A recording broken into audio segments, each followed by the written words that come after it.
Welcome to the day 2 of Product Forge, and I'm here with Scott and with Thomas, and got you guys mixed up there for a minute. I'm the big one. And we're here just to hear a bit about Scott and what he thinks of the teams that have formed so far. And then, of course, I want to hear from Thomas what he thinks about his second hackathon, as I understand it. So yeah, Scott, what do you make of today so far? Yeah, it's good to see the energy in the room and the ideas. I work at Clydesdale Bank, and one of the things that we do when we're looking at finance things and products is looking at customers. And one of the things we always really do difficultly is we often try and clump customers into the same type of people.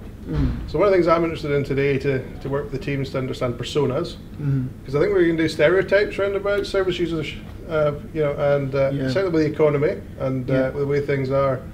I know from my own kind of charity work that the people that you think would be using services are sometimes not the people that get stereotyped the services. Yeah, sure. So in the solutions today, I really am looking to see some research. I'm looking to see the responses coming back, and when the submissions come back, I want to see services for different kinds of users, so the casual homeless, the long-term homeless, and also those people that are on the margins of perhaps information technology. Because if you ain't got home Wi-Fi and you're limited income and you're going to have limited access to Wi-Fi points and things, interesting to see how those product services and things work there.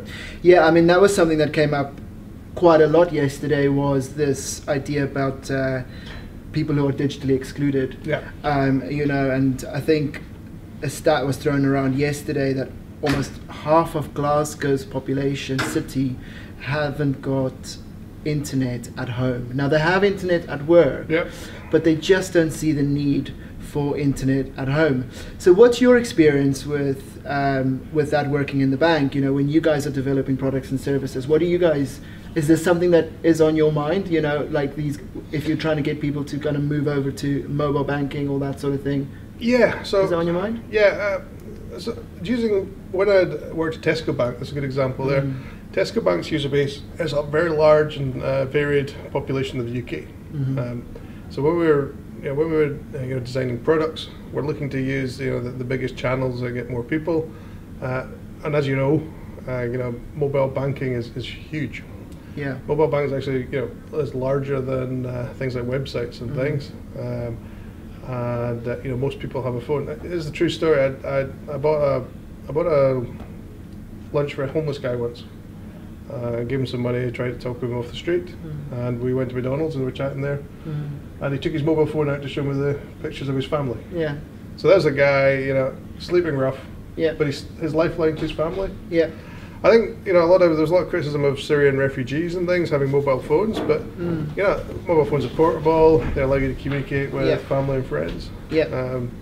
So yeah, I think it's just focus on mobile phones.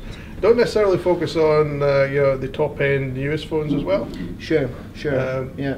So one of the things that we did a lot of market research and things is sometimes different age groups will have different levels of kind of phones. Different economy groups have different levels of phones. So you're trying to, especially with services like this, I'd imagine you were trying to hit the most amount of people. So that would be going for slightly older digital channels, wider digital channels. Yeah, no, that makes sense. And nothing that's going to need any kind of high speed. Anything you can cache and you can use anywhere else. Is also going to be good. And I guess this comes back to the personas and how really important it is to figure out who your market is and who you're designing this product for.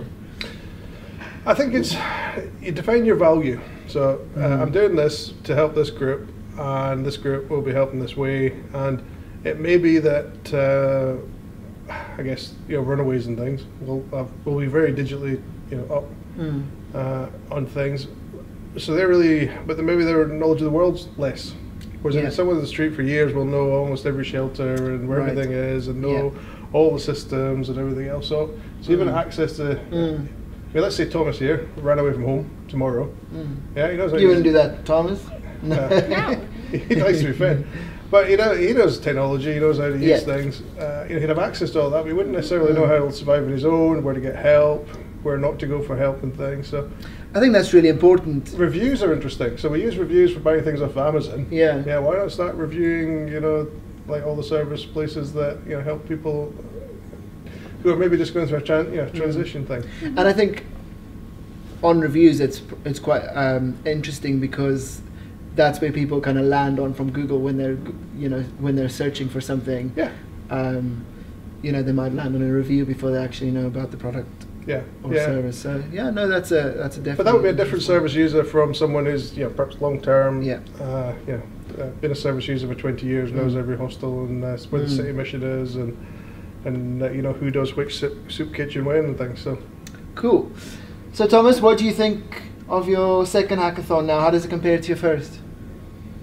Better. This one's better? Yeah. Is it because it's got a foosball table? Yes. And has chess. And it has chess. Are you a good chess player? Yeah. Yeah, we're going to play chess after this. That was the deal for hanging around. Right. Well, thanks so much for chatting with us today. And you're going to stick around for a bit. There's going to be a quiz in a while. Yeah, I'll do the quiz. The other thing I'm going to do is the thing I love about anything the Product Forge do is they stream it online. Yeah. So I can't come over here. I'm going to be over on the West Coast on Sunday night. But what I'll do is I'll watch, and cool. I'm looking forward to see what people come up with. Thanks very much. Cheers.